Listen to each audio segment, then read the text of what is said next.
Michael's Big Book of Bad Things, Part 2.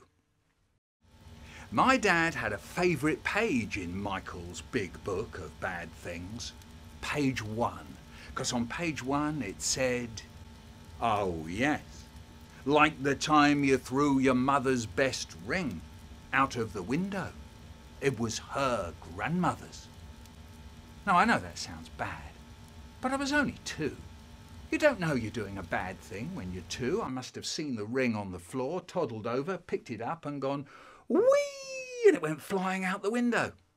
Only I forgot to tell you, we lived in a flat over a shop. So when it went flying out the window, it landed in the street, where it was never found again. And something else.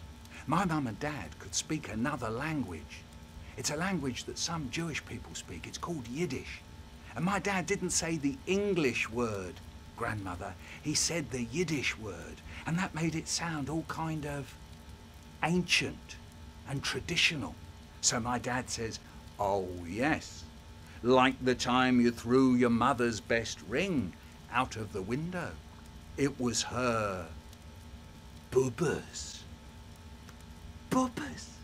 It felt like the room filled up with bubbas, hundreds of them. And they were all crowding round me going, "You threw your mother's best ring out of the window? And it was her bubbas?"